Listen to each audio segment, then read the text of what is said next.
بسم اللہ الرحمن الرحیم۔ قربانی کے فقہی مسائل۔ مسائل فقہیہ۔ قربانی کئی قسم کی ہے۔ غنی اور فقیر دونوں پر واجب۔ فقیر پر واجب، غنی پر واجب نہ ہو۔ غنی پر واجب ہو، فقیر پر واجب نہ ہو۔ دونوں پر واجب ہو۔ اس کی صورت یہ ہے کہ قربانی کی منت مانی، یہ کہا کہ اللہ عز و جل کے لیے مجھ پر بکری کی یا گائے کی قربانی کرنا ہے، یا اس بکری یا اس گائے کو قربانی کرنا ہے۔ فقیر پر واجب ہو، غنی پر نہ ہو۔ اس کی صورت یہ ہے کہ فقیر نے قربانی کے لیے جانور خریدا، اس پر اس جانور کی قربانی کرنی واجب ہے، اور غنی اگر خریدتا تو اسے خریدنے سے قربانی اس پر واجب نہ ہوتی۔ غنی پر واجب ہو، فقیر پر واجب نہ ہو۔ اس کی صورت یہ ہے کہ قربانی کا وجوب نہ خریدنے سے ہو، نہ منت ماننے سے، بلکہ خدا نے جو اسے زندہ رکھا ہے اس کے شکریہ میں، اور حضرت ابراہیم علیہ السلام کی سنت کی احیاء میں۔ جو قربانی واجب ہے وہ صرف غنی پر ہے۔ فتاوی عالمگیری۔ مسئلہ نمبر 1، مسافر پر قربانی واجب نہیں۔ اگر مسافر نے قربانی کی، یہ تطوع نفل ہے، اور فقیر نے اگر نہ منت مانی ہو، نہ قربانی کی نیت سے جانور خریدا ہو، اس کا قربانی کرنا بھی تطوع یعنی نفل ہے۔ فتاوی عالمگیری۔ مسئلہ نمبر 2، بکری کا مالک تھا اور اس کی قربانی کی نیت کر لی، یا خریدنے کے وقت قربانی کی نیت نہ تھی، بعد میں نیت کر لی، تو اس نیت سے قربانی واجب نہیں ہوگی۔ فتاوی عالمگیری۔ قربانی واجب ہونے کی شرائط یہ ہیں: اسلام یعنی غیر مسلم پر قربانی واجب نہیں۔ اقامت یعنی مقیم ہونا، مسافر پر قربانی واجب نہیں۔ تونگری یعنی مالک نصاب ہونا، یہاں مالداری سے مراد وہی ہے جس سے صدقہ فطر واجب ہوتا ہے، وہ مرا نہیں جس سے زکوٰۃ واجب ہوتی ہے۔ اس سے مراد یہ نہیں کہ جس سے زکوٰۃ واجب ہوتی ہے۔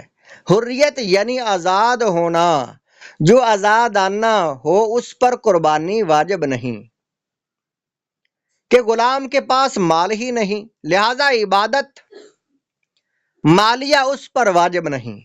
مرد ہونا اس کے لیے شرط نہیں، عورتوں پر بھی قربانی واجب ہوتی ہے جس طرح مردوں پر واجب ہوتی ہے۔ اس کے لیے بلوغ شرط ہے یا نہیں، اس میں اختلاف ہے۔ اور نابالغ پر واجب ہے تو آیا خود اس کے مال سے قربانی کی جائے گی یا اس کا باپ اپنے مال سے قربانی کرے گا؟ ظاہر الروایہ یہ ہے کہ نہ خود نابالغ پر واجب ہے اور نہ اس کی طرف سے اس کے باپ پر واجب ہے، اور اسی پر فتویٰ ہے۔ در مختار وغیرہ۔ مسئلہ نمبر 4، مسافر پر اگرچہ قربانی واجب نہیں مگر نفل کے طور پر کرے تو کر سکتا ہے، ثواب پائے گا۔ حج کرنے والے جو مسافر ہوں ان پر قربانی واجب نہیں، اور مقیم ہو تو واجب ہے، جیسے کہ مکہ کے رہنے والے حج کریں تو چونکہ یہ مسافر نہیں ان پر واجب ہوگی۔ در مختار اور رد المختار۔ مسئلہ نمبر 5، شرائط کا پورے وقت میں پایا جانا ضروری نہیں، بلکہ قربانی کے لیے جو وقت مقرر ہے اس کے کسی حصہ میں شرائط کا پایا جانا وجوب کے لیے کافی ہے۔ مثلا ایک شخص ابتدائے وقت قربانی میں کافر تھا، پھر مسلمان ہو گیا اور ابھی قربانی کا وقت باقی ہے، اس پر قربانی واجب ہے، جبکہ دوسری شرائط بھی پائے جائیں۔ اسی طرح اگر غلام تھا اور آزاد ہو گیا، اس کے لیے بھی یہی حکم ہے۔ یوں ہی اول وقت میں مسافر تھا اور اثنائے وقت میں مقیم ہو گیا، اس پر بھی قربانی واجب ہوگی۔ یا فقیر تھا اور وقت کے اندر مالدار ہو گیا، اس پر بھی قربانی واجب ہے۔ فتاوی عالمگیری۔ مسئلہ نمبر 6، قربانی واجب ہونے کا سبب وقت ہے۔ جب وہ وقت آیا اور شرائط وجوب پائی گئی قربانی واجب ہو گئی، اور اس کا رکن ان مخصوص جانوروں میں کسی کو قربانی کی نیت سے ذبح کرنا ہے۔ قربانی کی نیت سے دوسرے جانور مثلا مرغ کو ذبح کرنا جائز نہیں ہے، ناجائز ہے۔ در مختار مسئلہ نمبر 7، جو شخص 200 درم یا 20 دینار کا مالک ہو یا حاجت کے سوا کسی ایسی چیز کا مالک ہو جس کی قیمت 200 درم ہو، وہ غنی ہے، اس پر قربانی واجب ہے۔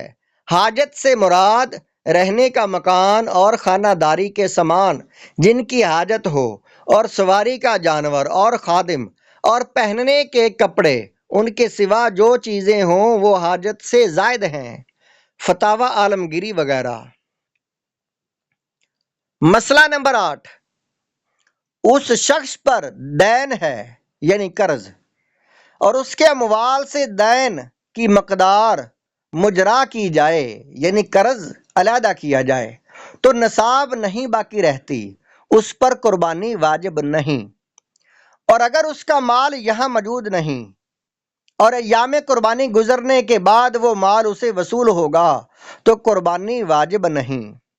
مسئلہ نمبر 9، ایک شخص کے پاس 200 درم تھے، سال پورا ہوا اور ان میں سے 5 درم زکوٰۃ میں دیے، 195 باقی رہے۔ اب قربانی کا دن آیا تو قربانی واجب ہے، اور اگر اپنی ضروریات میں 5 درم خرچ کرتا تو قربانی واجب نہ ہوتی۔ مسئلہ نمبر 10، مالک نصاب نے قربانی کے لیے بکری خریدی، وہ گم ہو گئی اور اس شخص کا مال نصاب کم ہو گیا۔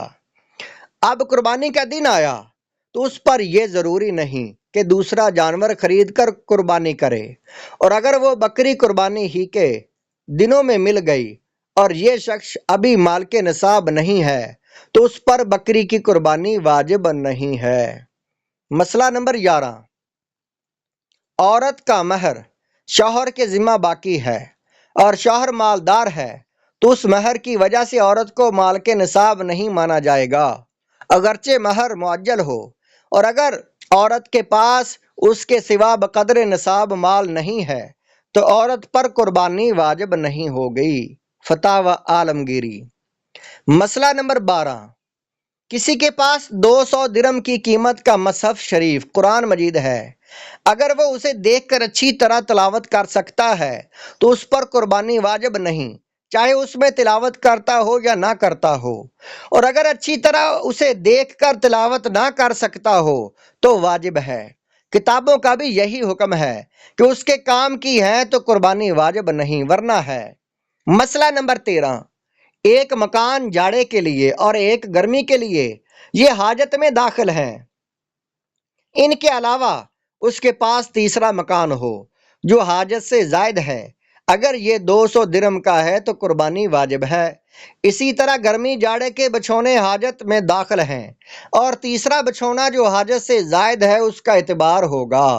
غازی کے لیے 2 گھوڑے حاجت میں ہیں، تیسرا حاجت سے زائد ہے، اسلحہ غازی کے حاجت میں داخل ہیں۔ ہاں اگر ہر قسم کے 2 ہتھیار ہوں تو دوسرے کو حاجت سے زائد قرار دیا جائے گا۔ گاؤں کے ذمہ دار کے پاس ایک گھوڑا حاجت میں داخل ہے اور 2 ہوں تو دوسرے کو زائد مانا جائے گا۔ گھر میں پہننے کے لیے کپڑے اور کام کاج کے وقت پہننے کے کپڑے اور جمعہ و عید دوسرے موقعوں پر پہن کر جانے کے کپڑے، یہ سب حاجت میں داخل ہیں، اور ان 3 کے سوا چوتھا جوڑا اگر 200 درم کا ہے تو قربانی واجب ہے۔ مسئلہ نمبر 14، بالغ لڑکوں یا بی بی کی طرف سے قربانی کرنا چاہتا ہے تو ان سے اجازت حاصل کرے بغیر ان کے کہے، اگر کر دی تو ان کی طرف سے واجب ادا نہ ہوا، اور نابالغ کی طرف سے اگرچہ واجب نہیں ہے مگر کر دینا بہتر ہے۔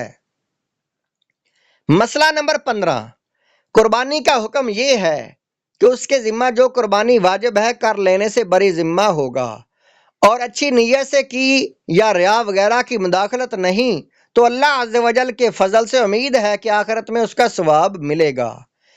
یہ ضروری نہیں کہ 10ویں ہی کو قربانی کر ڈالے۔ مسئلہ نمبر 16، یہ ضروری نہیں کہ 10ویں ہی کو قربانی کر ڈالے، اس کے لیے گنجائش ہے کہ پورے وقت میں جب چاہے کرے، لہٰذا اگر ابتدائے وقت میں اس کا اہل نہ تھا، وجوب کے شرائط نہیں پائے جاتے تھے، اور آخر وقت میں اہل ہو گیا یعنی وجوب کے شرائط پائے گئے، تو اس پر قربانی واجب ہو گئی، اور اگر ابتدائے وقت میں واجب تھی اور ابھی کی نہیں اور آخر وقت میں شرائط جاتی رہے تو واجب نہ رہی۔ مسئلہ نمبر 17، ایک شخص فقیر تھا مگر اس نے قربانی کر ڈالی، اس کے بعد ابھی وقت قربانی کا باقی تھا کہ غنی ہو گیا، تو اس پر پھر قربانی کرنی چاہیے کہ پہلے جو کی تھی وہ واجب نہ تھی اور اب واجب ہے۔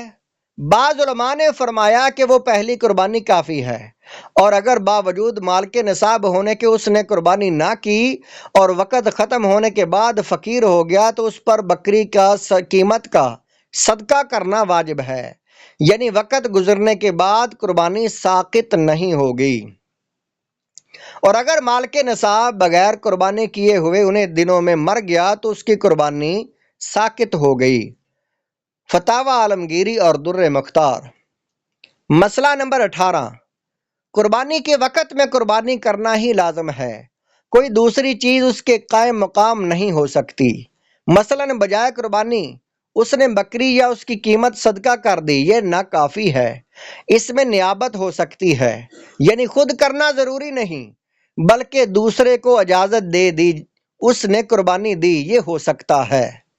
مسئلہ نمبر 19، جب قربانی کے شرائط مذکورہ پائے جائیں تو بکری کا ذبح کرنا یا اونٹ یا گائے کا 7واں حصہ واجب ہے، 7ویں حصے سے کم نہیں ہو سکتا، بلکہ اونٹ یا گائے کے شرکاء میں اگر کسی شریک کا 7واں حصے سے کم ہے تو کسی کی قربانی نہیں ہوئی، یعنی جس کا 7واں حصہ یا اس سے زائد ہے اس کی بھی قربانی نہیں ہوگی۔ گائے یا اونٹ میں 7ویں حصے سے زیادہ کی قربانی ہو سکتی ہے۔ گائے یا اونٹ میں 7ویں حصے سے زیادہ کی قربانی ہو سکتی ہے، مثلا گائے کو 6 یا 5 یا 4 شخصوں کی طرف سے قربانی کریں تو ہو سکتا ہے، اور یہ ضروری نہیں کہ سب شرکاء کے حصے برابر ہوں بلکہ کم و بیش بھی ہو سکتے ہیں۔ ہاں یہ ضروری ہے کہ جس کا حصہ کم ہے تو 7ویں حصے سے کم نہ ہو۔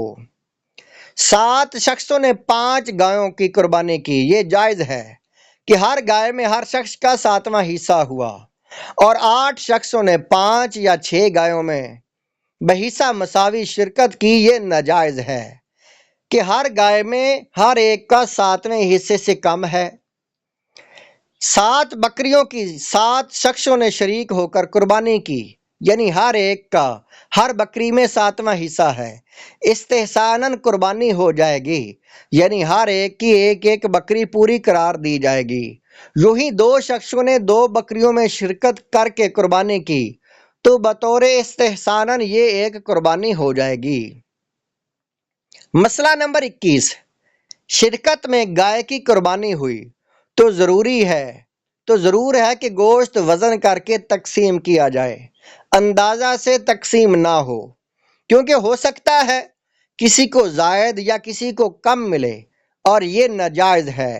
یہاں یہ خیال نہ کیا جائے کہ کم و بیش ہوگا تو ہر ایک اس کو دوسرے کے لیے جائز قرار دے گا،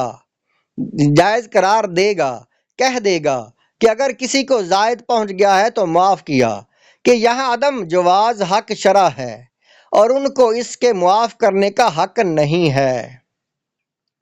مسئلہ نمبر 22، قربانی کا وقت 10ویں ذی الحجہ کے طلوع صبح صادق سے 12ویں کے غروب آفتاب تک ہے، یعنی 3 دن 2 راتیں، اور ان دنوں کو ایام النحر کہتے ہیں۔ اگر 11 سے 13 تک 3 دنوں کو ایام تشریق کہتے ہیں، لہذا بیچ کے 2 دن ایام نحر و ایام تشریق دونوں ہیں، اور پہلا دن یعنی 10ویں ذی الحجہ صرف یوم النحر ہے، اور پچھلا دن یعنی 13ویں ذی الحجہ صرف یوم التشریق ہے۔ در مختار۔ 10ویں کے بعد کے دنوں راتوں 10ویں کے بعد کے دنوں راتیں ایام نہر میں داخل ہیں، ان میں بھی قربانی ہو سکتی ہے مگر رات میں ذبح کرنا مکروہ ہے۔ پہلا دن یعنی 10ویں تاریخ سب سے افضل ہے، پھر 11ویں اور پچھلا دن یعنی 12ویں سب سے کم درجہ ہے۔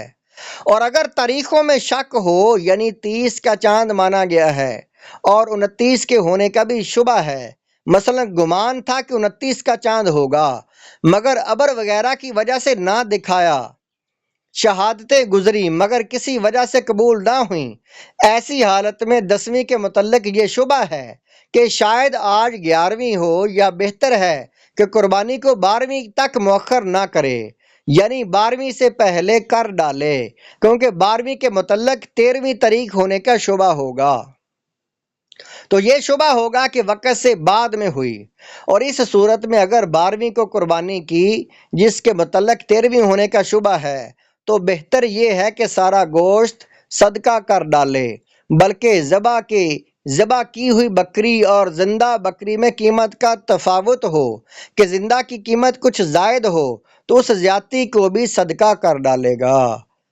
فتاوی عالمگیری مسئلہ نمبر 25، ایام النہر میں قربانی کرنا اتنی قیمت کے صدقہ کرنے سے افضل ہے، کیونکہ قربانی واجب ہے یا سنت، اور صدقہ کرنا تطوع محض ہے یعنی نفل ہے، لہذا قربانی افضل ہوگی۔